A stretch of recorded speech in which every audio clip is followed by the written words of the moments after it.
Welcome to The Real with Joseph Labman. I am Joseph Labman.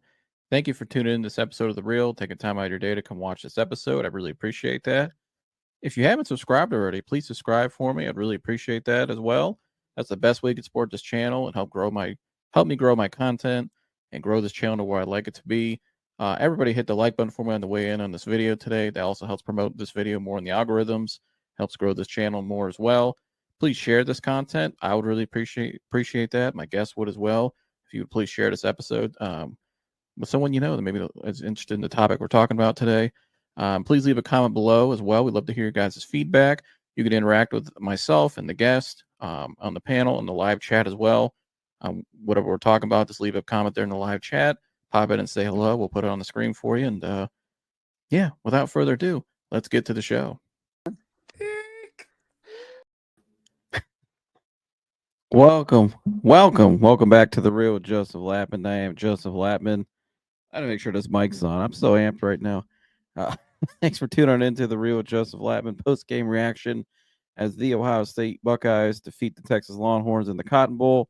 Make sure you guys like, subscribe, and share on the way in here. Smash that like button and share this content right now. Share this video right now. Let's get some more people in here tonight react to this game. Man, what a win. What a win for the Buckeyes. As the Buckeyes win the Cotton Bowl over Texas 28-14. Perrin Johnson house shot the Perrin Johnson. What a game. Yes, it was a hell of a game. Was getting hella nervous, man. Glad Ryan Day proved me wrong. Ryan Day proved a lot of people wrong this whole postseason so far. You know, I mean, what a whirlwind. What a lot to get into right here with this game.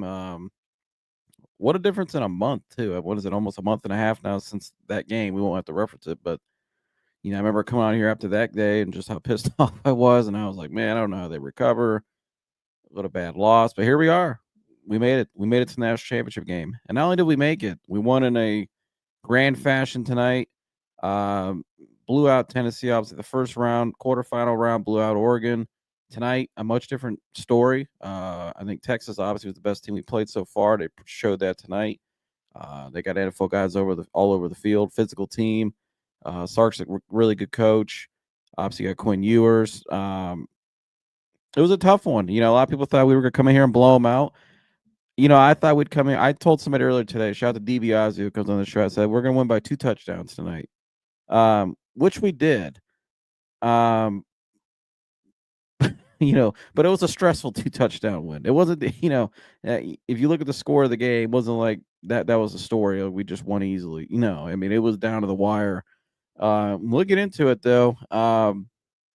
He said, whoever gave Ryan Day's family death threats are straight up losers, man. I totally agree with that. Yeah, I mean, there's obviously you can criticize somebody, after a game, which I did. Maybe, I criticized, maybe crack a couple jokes, but I would never, you don't talk about somebody's family, their wives, their kids, or, make them feel uncomfortable, put their lives in danger. Obviously, that's uncalled for and should never happen. It's unfortunate he had to get security around his home a lot this season as well because of a game. At the end of the day, this is just a game. It's not real life. So, yeah, I totally agree with that. Shout out to you on that comment, Perrin John, because, yeah, and he's a great family guy, too. Great father, great kids. His son's a baller over at down, I can't remember high school it's at, but he's down at high school down in Columbus. Yeah, it should never threaten somebody's family over a game. They make us fans look terrible, man. Yeah, but I think there's a small number of them, and I think there's more of the great fans, and obviously Ohio State's one of the biggest fandoms in the world, and they're all celebrating tonight, just like Ryan Day said after the game. They're partying Columbus tonight, obviously, but only for 24 hours, and we got to wipe it clean and move on to the next one. And I love the attitude, but man, what a hell of a game. Let's get into it. Off to the natty.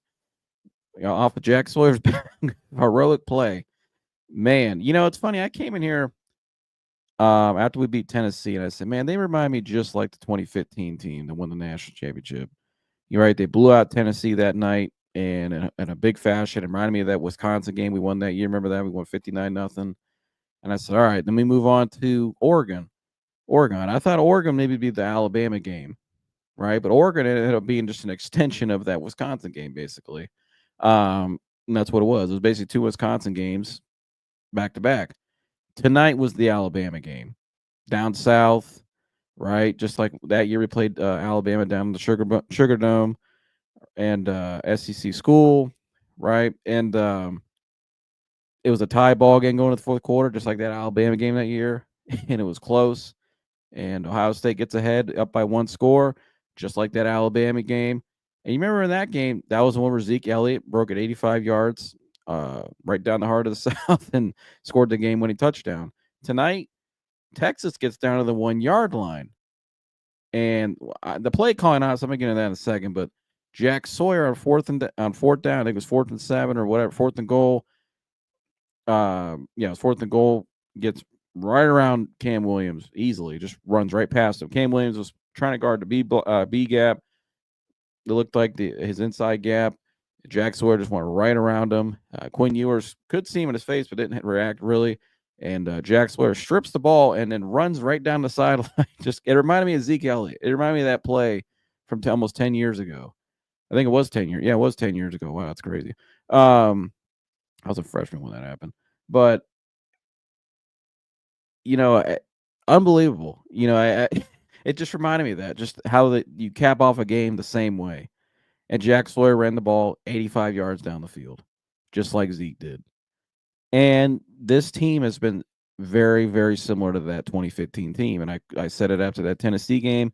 It's just a different vibe. It's you could tell when a team and somebody myself who's been a part of that and won a national championship when I was younger. At any level, you could just there's just a certain aura around a team where you could just tell, like, man, they have it's like the special sauce they have, and it's just hard to beat. And there's a game like tonight, you saw Texas in that third quarter, second half, they had all the momentum in that third quarter, and going into that fourth quarter, their crowd was loud, they were into it, and we were kind of on our heels. Defense is getting a little out of whack, and but we found a way. That's what great teams do. They find a way, and their best players step up and make the plays. But, to recap this game, first half, I thought we started the first two drives really well. It looked like the first two games of the playoffs. We got a stop. We go right down the field. The 4th down stop in the first drive was great. Cody Simon has been a phenomenal all year, but really this postseason, his draft stocks really skyrocketed up.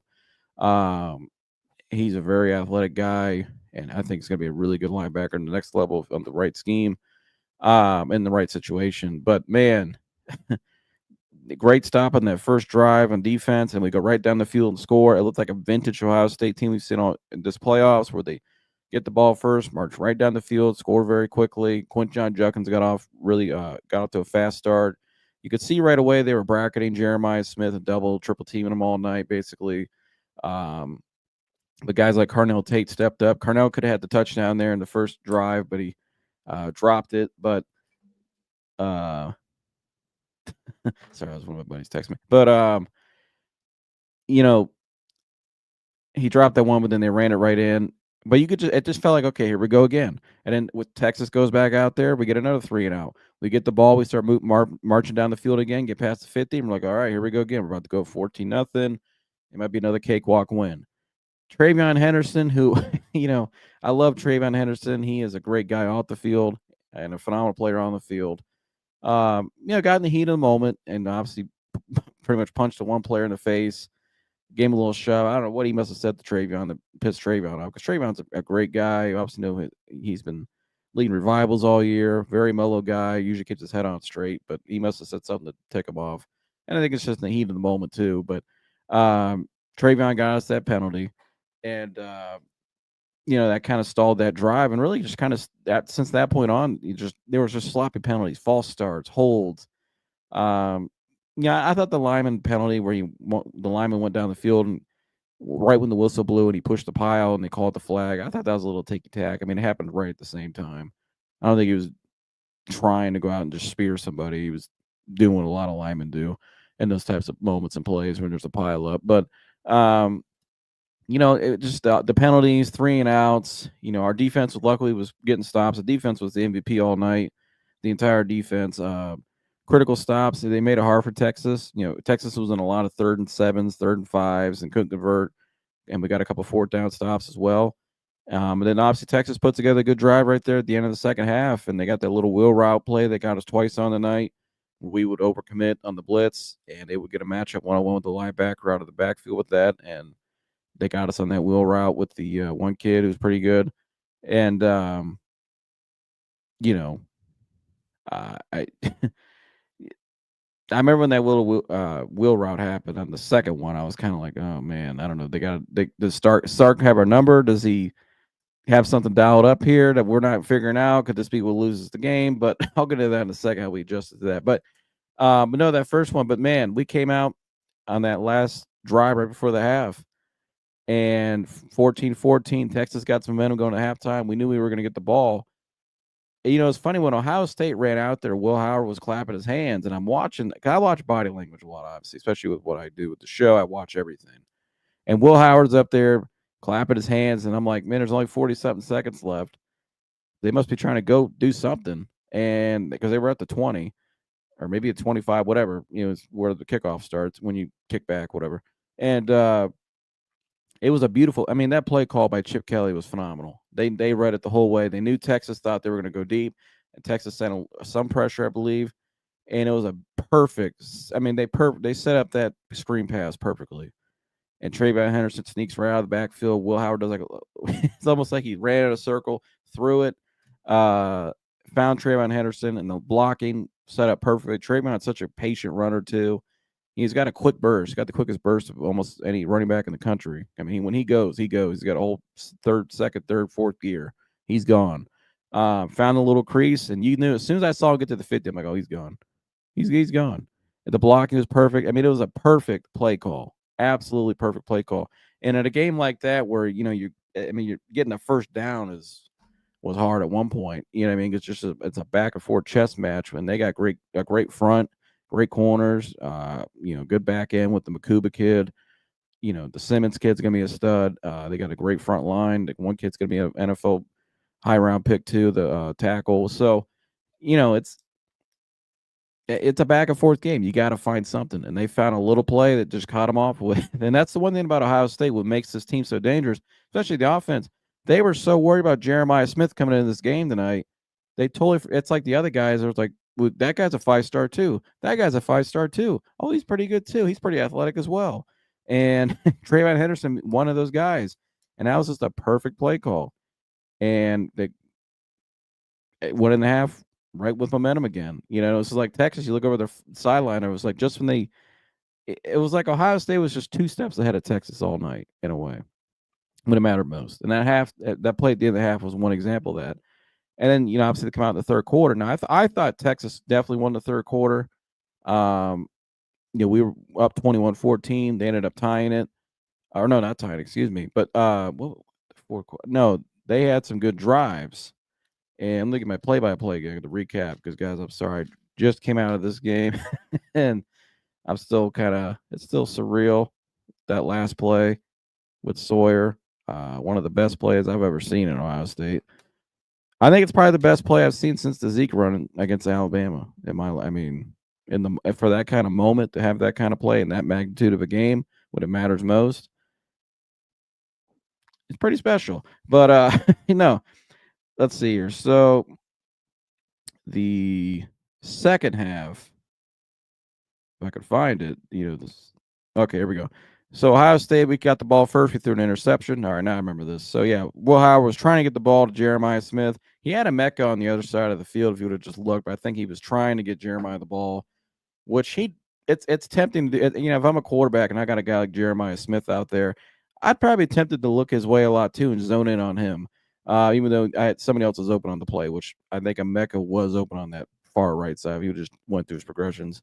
But so the interception, but defense held up again, 4 plays, 3 and out on Texas when they got the ball back. Then we punted again. So here's the touchdown drive I was talking about. So Texas goes down in the third quarter. They were down 14-7, 12 plays, 67 yards, and they got us again on the same wheel route. And that drive was incredible by Quinn Ewers. He had that incredible play, which was this close from being sacked, that close. And he tipped that little lob pass he threw out to the running back last second, got the first down. It was just kind of like, Yeah, it was just they had a lot of luck that drive. They were just a step ahead of us that drive, and they got us again with that same wheel route as we overcommitted on the what down was that? I think that was 3rd and 7. Yeah, and it was Jaden Blue again, and a 26-yard pass right in a little wheel route right out of the left side of the backfield. They got us again on 3rd down, and like I said, going to the fourth quarter, they had a lot of momentum, and I was a little I was really nervous. I'm not gonna lie to you guys. I was really nervous. I was like, man, can Ryan Day get over this hump right now? Like this is the moment he always people criticize him about. Man, he's done it the last 2 weeks. He's got to be able to get this one done. But Texas had a lot of momentum going in that fourth quarter. Just had a great drive, and we punted again. But luckily, the defense stepped up at such critical moments. At the end of that third, where we forced them to punt going into the fourth, that was a critical stop. It was a simple 3 and out, but just that little 3 and out. I mean, it stopped their momentum a little bit, and it got us the ball back. We were able to regroup, and then we just needed a drive, right? It's tied at 14-14. You're going to the fourth quarter. Sometimes in games like that, you need a drive, and that might be enough to win you the game. And tonight it was, and we that was a great drive too. We went right down the field. The 2nd and 12. Second when we got let's see. Yeah, we were at 2nd and 12 at one point. We completed past the G. Scott. Will Howard's play of the night, besides the quarterback scramble to me, was the 3rd and 8 throw he made to Carnell Tate, where he dropped back, and threw it right over to the field, right over to the left sideline, and Carnell Tate got it for a first down. To me, that was probably his second best play of the night, besides the scramble. That was a beautiful play by him, patient in the pocket and just dropping back, looking down the field, and threw a really tightrope pass to Carnell Tate over a defender to get the ball to him. I mean, Will Howard threw some darts tonight. He threw some dots tonight. He was off at some points, but he threw a lot of darts too tonight. But that one though, Carnell Tate was probably his second. That was, I think, his second best play of the night. Quinchon Juggins 11-yard run on that drive. Quinchon was great all night, I thought, and they got down to 3rd and 4. They got the false start, so now you get the 3rd and 9. He completes, that pass he threw to G. Scott. Remember when it was 3rd and 9, they ran verticals, and with the tight end coming across the middle on the shallow, trying to get the guys to trying to get the vertical routes to take the defenders so they can open up G. Scott, where he could get a lot of chunk yards out of that. And G. Scott caught it, remember, on that left side, and he got hit by one defender, bounced off, went off another defender, and that little, you got to give credit to G. Scott on that play. And really, he made a huge play on that drive, really to help the whole game, because it set up the Will Howard run.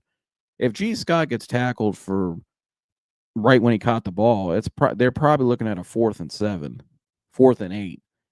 But he evaded that, and he got up the field and got us to a 4th and 2. That little fight he made right up to the first down marker got us at a 4th and 2. Texas calls a timeout, and it was a phenomenal play call again by Chip Kelly when they needed it the most.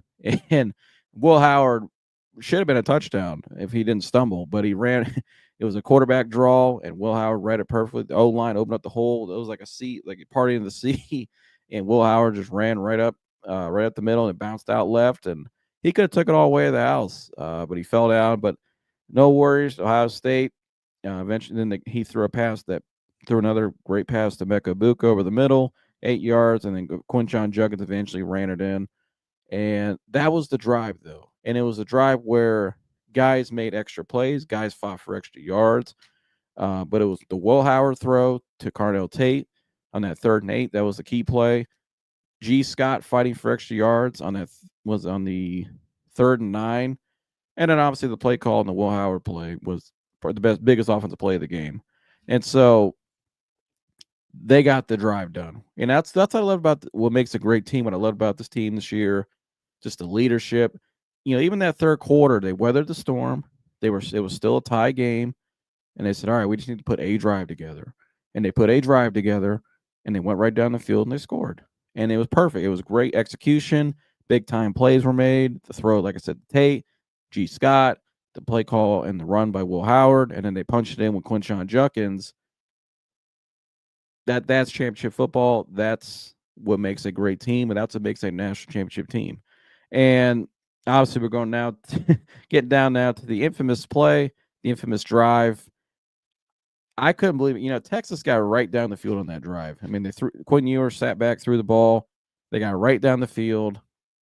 I'm thinking, all right, here we go. And it reminded me of when Texas played against Arizona State, and Arizona State was up. Remember at the end of that game, and Texas went right down the field and scored when they needed to. And I was like, all right, here we go. Sark's drawing some stuff up. Sarkisian's a hell of a play caller. He's a hell of a coach. He's can really dial some stuff up. Now, obviously, one play tonight everybody's gonna be talking about that may haunt him. I don't know, but I'll say haunt, but he may be looking back on it, maybe wishing he called a different play. I'm curious what he said after the game. I'll have to go look, but I know he was asked about it probably multiple times. But Texas gets right down to the 1 yard line, and it's funny. Herbstreit and Chris Fowler. It's funny when Chris Fowler, he called it all night. When you go back to the end of the second half, when Trayvon Henderson ran that screen pass, as soon as Trayvon was about to catch the pass, Chris Fowler said, "Man, he's a home run hitter from anywhere in the field." And what does he do? Boom, he takes it all the way. Texas gets down to the 1 yard line, and where I'm sitting there thinking, all right, well, it was only 4 minutes left. So I'm thinking, okay, well, if they score here, at least we get the ball back. And as rough a night, we're up and down night we had offensively. I'm like, we just had a good drive. We still got Jeremiah Smith. You never know. And the other guys we have, that's plenty of time for us. A minute 30, a minute's probably 40 seconds, as you saw at the end of the first half, is too long for us. So I wasn't too nervous, but I was like, man, I don't want to go to overtime either. It's so, but that play he called, I don't know why he didn't bring Arch Manning in on the 1 yard line.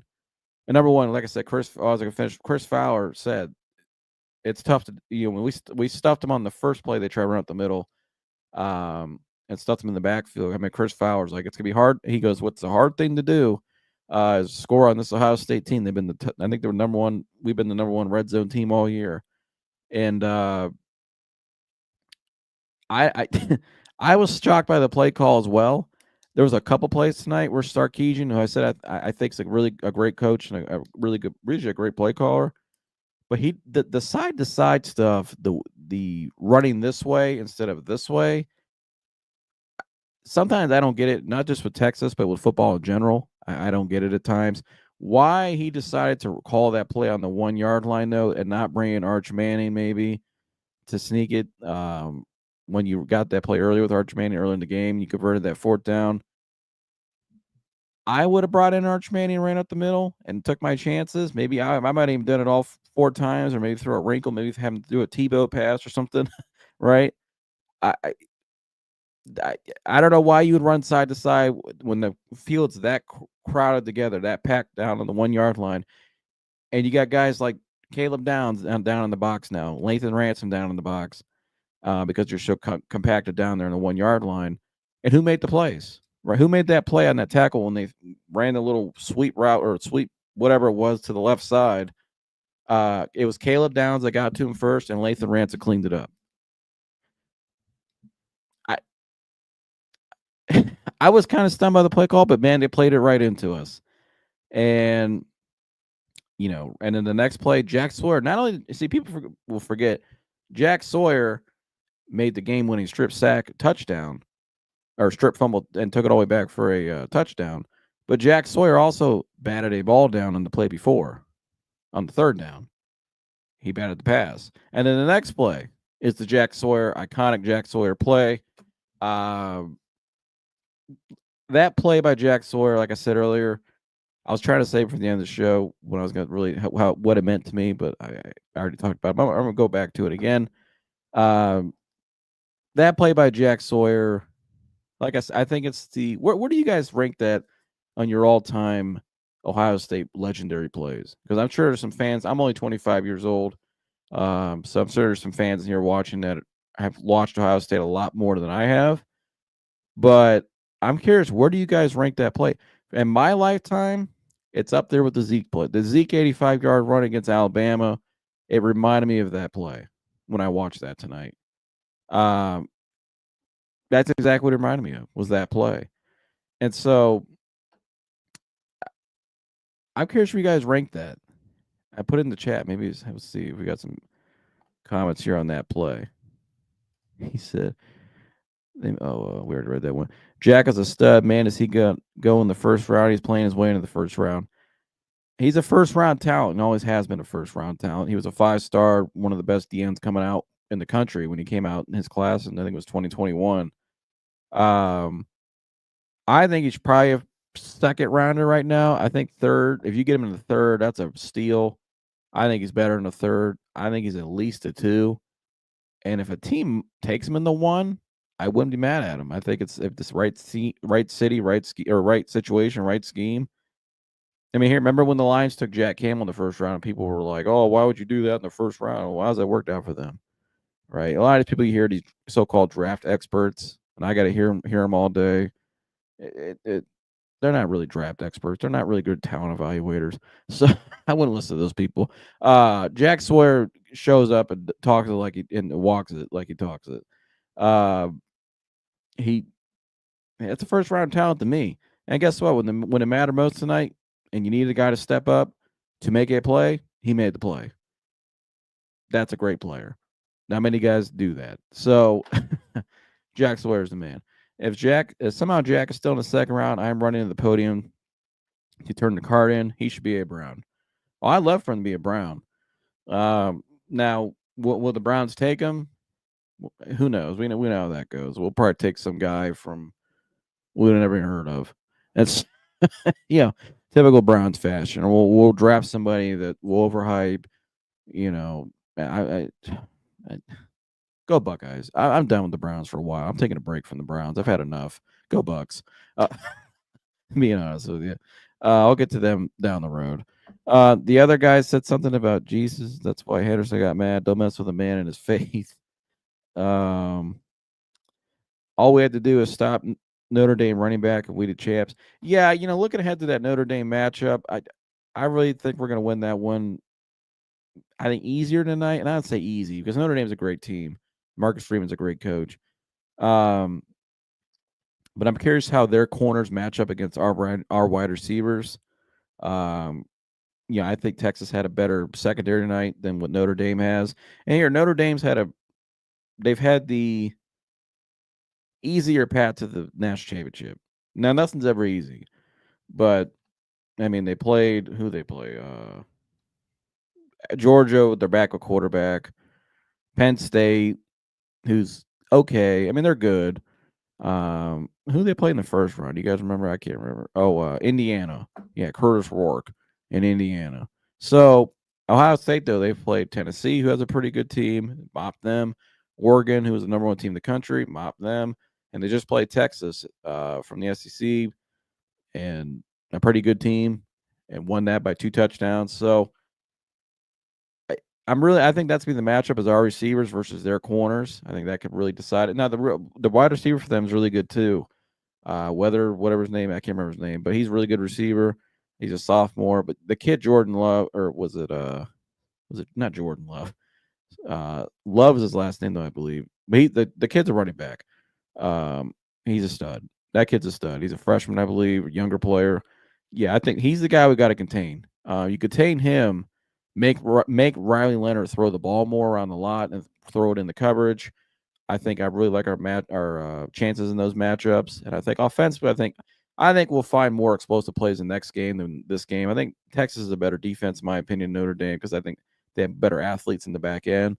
But make no mistake about it, Notre Dame's got some studs too, so it's not going to be a cakewalk ever. It's not going to be some game we're going to march in there, and, like we did against Oregon or Tennessee, I don't think. But I think we'll have more explosive plays, and I think we could, in the second half of that game, maybe cruise a little more and go on to win the Natty. But we'll see. I got to look more into it. All right, here we go. He said second all time behind Zeke run.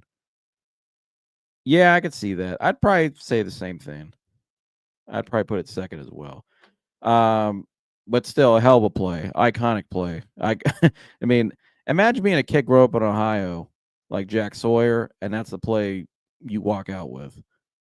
I mean, that's like every kid in Ohio's dream to go to Ohio State, compete for national championship, be on the biggest stage, to go to the national championship, and make a play like that. The game winning, not only strip the ball but pick it up and run it 85 yards for a touchdown, and to win the game. I mean, that's every kid in Ohio that loves the Buckeyes. I mean, that's their dream. I mean, that's like you couldn't write a better story than that. And I love how Jack Sawyer's responded too. You know what I mean? He a lot of people gave him some criticism because he defended his home stadium after the Michigan game, and people said, "Well, he acts like that, but why don't you go out there and back it up?" Well, he's backed it up all right since then.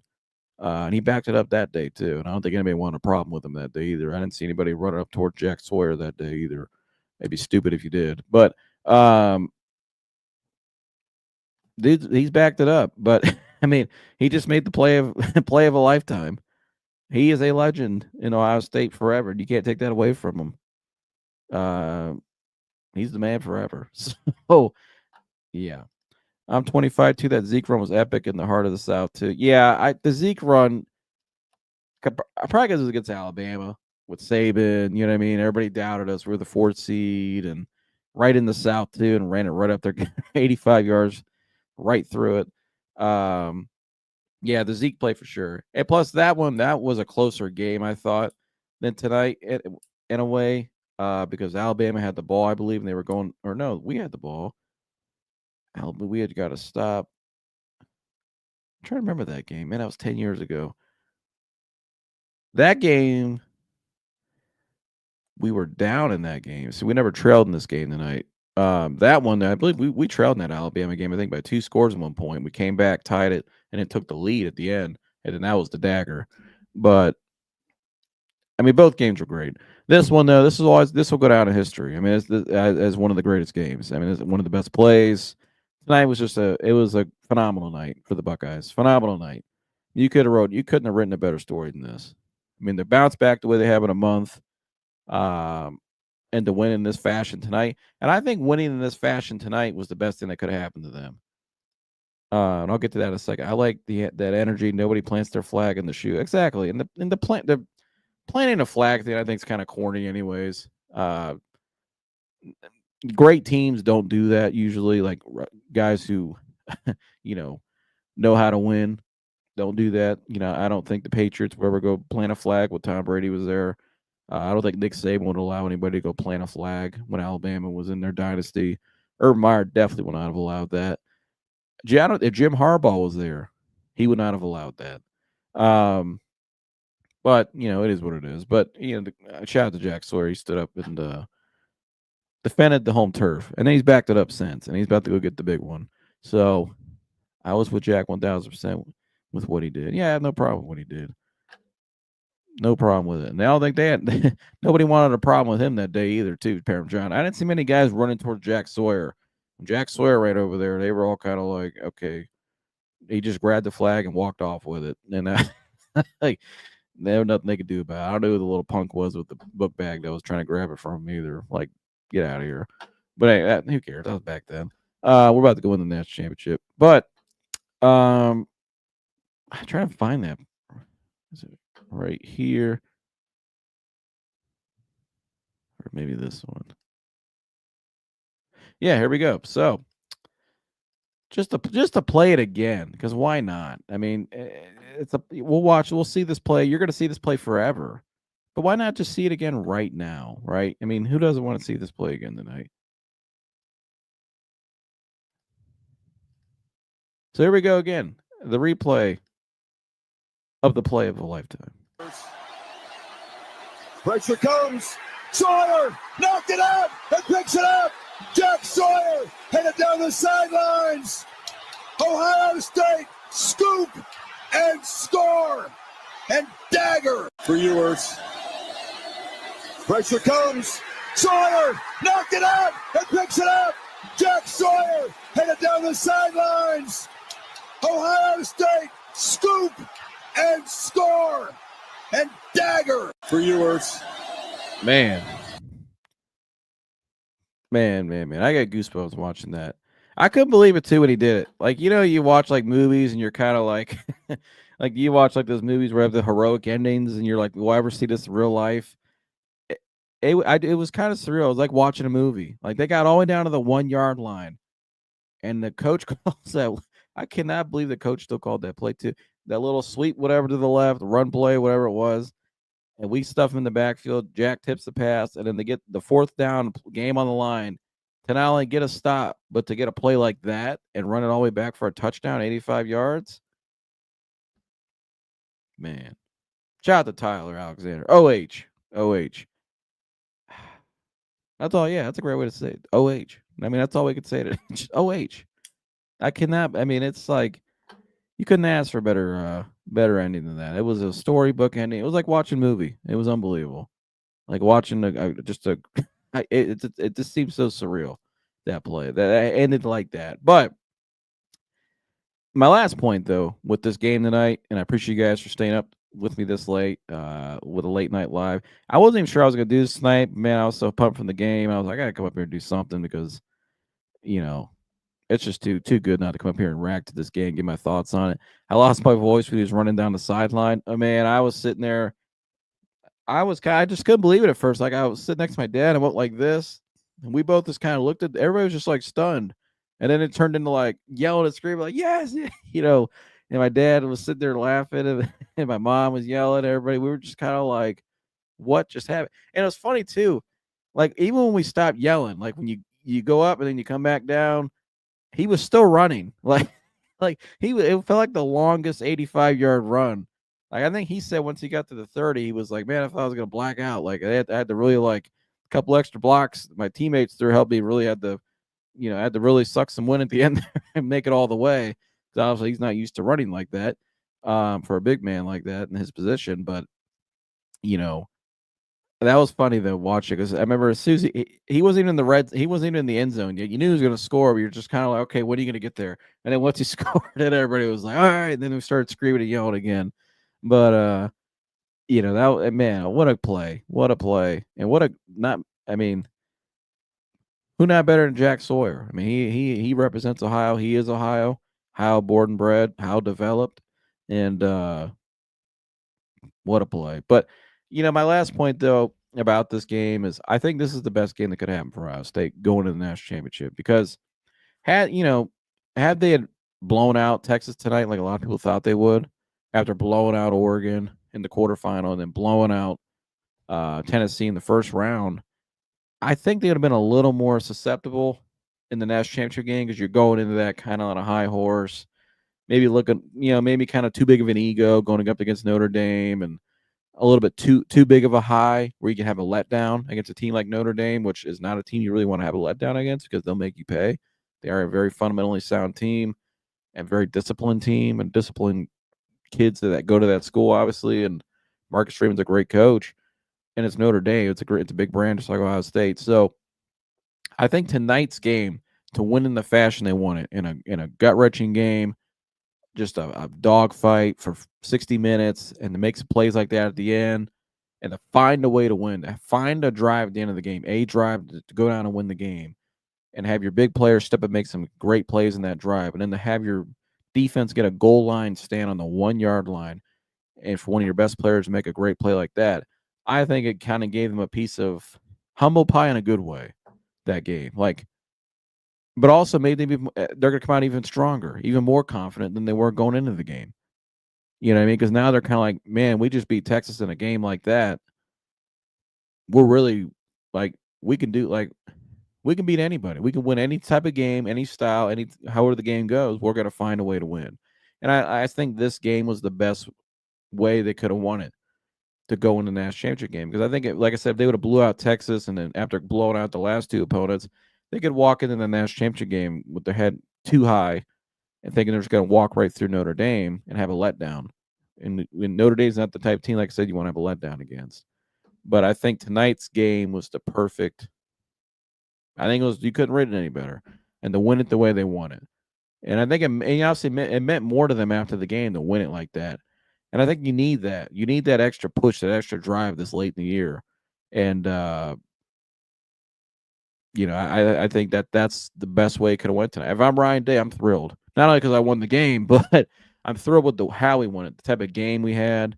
Because now I can use some of that stuff and move it going forward. And then when we clean the billboard Monday or Sunday, whenever they go back to practice, and look ahead to Notre Dame, now you can kind of reset and stay balanced and even kill. And so I like that a lot. I thought the game tonight kind of went. It was perfect the way it went for them as a team because it will help them moving forward for the big one, the next one. Instead of just blowing out Texas and walking in that game, like I said, with too high, maybe you can get a little too confident. But that tonight was perfect. They got them, brought them back down to earth a little bit, but then also they still found a way to win. And I think we saw that team tonight. We saw a team in the Ryan Day era do something that we hadn't seen them do. You know, I mean, you think back to that 2019 game against Clemson in the Fiesta Bowl. You remember that game? We were up against Clemson and we choked it away, and we couldn't execute at the end of that game. We couldn't make the plays. And there's been a lot of games since where people in the Georgia game, you know, remember that one and what bowl was it? At the Chick-fil-A Bowl down in Georgia back in 2022. Couldn't close that one out. You know, tonight, I think Ryan Day in a big game like that, in a big bowl game, semifinals are always the hardest games.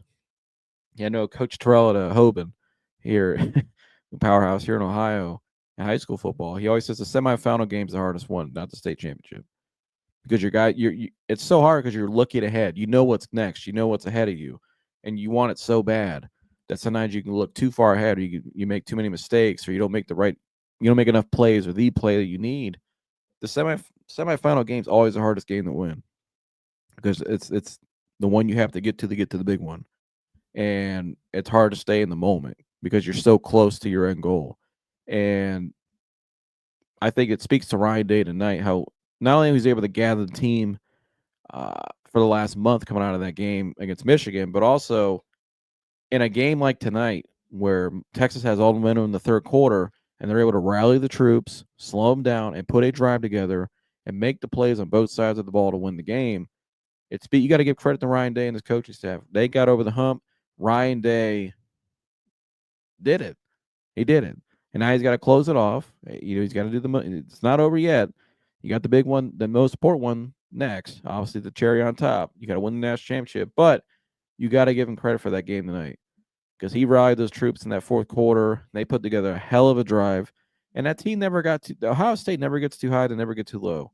And, you know, that group of leaders they have over there, those seniors, the spirit they have on this team, based around the Lord, is incredible. One of the best things I've ever seen from a team. And that spirit, that faith, it reflects in their play on the field and how they, not because of the play itself, not the heroic plays or the skill or anything, but just the team camaraderie, the chemistry, the way they stick together, the way they don't. I mean, look how they came out of that. What happened a month and a half ago? How they came out of that. A lot of teams would have fell apart, went to the portal. I'm out of here, coach. We're out of, see you later. Especially with the blowback they were getting from the fan base, which was a lot of heat. It was super hot down in Columbus, or all around Ohio, really, but really in Columbus. And they just blocked out the noise, stuck together. That's a strong spirit and a strong faith amongst individuals and amongst a team. And it reflects on the field. And it starts with their coach, too. They follow their leader. You saw at the end of that game when Jack Sawyer was on the sideline celebrating after that big play. He goes up to Ryan Day, and Ryan Day's sitting there hugging him stuff. And watching Ryan Day run down the sideline all night was awesome, too. I like seeing the coach when he gets all fired up. He's sitting there running. He's doing this. And, he's acting all crazy. But seeing Jack Sawyer, though, kind of how when he grabbed Ryan Day, though, and started yelling, and you could tell he was saying some words and some stuff kind of like probably people doubted you. And we had your back all along, and they did have his back all along. And you can just see the chemistry and the communication, the connection with the players. It's special. There's a special thing that's happened in the last month at Ohio State that, once they're able to, if they can cap this off next week at the national championship game and win the whole thing, it's one of the best stories you'll ever see in sports. I mean, they could write a movie about this if they cap it off next week. They really could, because it's like this. I mean, the plays and the way how bouncing back from the Michigan loss to your rival, and the way that ended on the field with the fight, and then to come out and just absolutely obliterate a pretty good Tennessee team, and obliterate them, then obliterate the team you lost earlier in the year in Oregon out west, basically on their coast, obliterate them there in the Rose Bowl, and to come out and win tonight and beat Texas in Texas the way they won in the fast fashion they won at the end of that game with Sawyer. And they come out and win, and now you're going to go beat mighty Notre Dame. I mean, you can't write. This is like a storybook ending we're seeing right now with this Ohio State team. And the most important centerpiece of that team is the Lord. They were spiritual. The spiritual realm they have in that team. It's just like a movie. Just like a movie. And so it's gonna be interesting too to see if they can win this next week. What happens with Ryan Day, because his group of seniors will be walking out, and there was some, not to get into it tonight because we want to focus on the win tonight, but there was some smoke this week about Ryan Day, possibly the Patriots going to the NFL, whatever. We'll see, but I'm sure he's going to give a hell of a game plan next week. He's going to give it probably one of the best. I think next week we're going to see one of the best Ryan Day, maybe the best Ryan Day coach game. I hope, but I think we could see that next week because I think he's really dialed in. That's the one thing I've noticed about Ryan Day when I watch the coaches' press conferences. They do the little press conferences the day before the game where the coaches go up there and sit next to each other and talk to the media. When I watched him against the one with Oregon, when he sit next to Dan Lanning's up there, and Dan Lanning's a great coach. They're fired up too. They're just as into it, and they would have won just as bad as we did, and Texas as well. But when I watched Dan Lanning, it was more of a kind of like, yeah, we're really cool to be here. Ohio State's a great team, and Ryan Day was a lot more just cutthroat. Even like the whole time he's sitting there, he's just like this. He's just looking down. Right? Ryan, Dan Lanning was looking around. Sarkisian the other day, looking around. Ryan Day's just like this. Like it's just straight business from start to finish. As soon as he landed in Pasadena or LA, as soon as he landed in LA, as soon as he landed in Dallas, straight business. When I watch him in that press conference again with Oregon, he just sat there the whole time like this. And Dan Lanning's up there a little. Dan Lanning was a little more loose and kind of more friendlier with the comments, showing a lot more admiration to the opponent, right? Where Ryan Day was just kind of like, he just kept talking about the team. This is what we're here to do. The team, this is our goal. The team, this is what we were up against. Like it was a lot more just business. And he's just looking there like this. And you got to see the result of that game. They dominated that game from start to finish. And it was great execution. Lasered in, like the Urban Meyer say, 4-6, A to B. And then he comes back this week, and I watched the press conference yesterday. Thursday now, with him and Sarkisian. And Sarkisian's up there saying and Sarkisian was saying all week, we're huge underdogs, and he's up there telling Ryan Day to stay in that press conference, man, you guys score every, he was like, said something like, you guys score every first play, because that's why you have so many. Somebody asked Ryan Day a question, you guys have the least amount of offensive snaps going into the game. And Sarkisian was like, yeah, because they score in the first place so much. He was kind of like really applauding Ohio State a lot.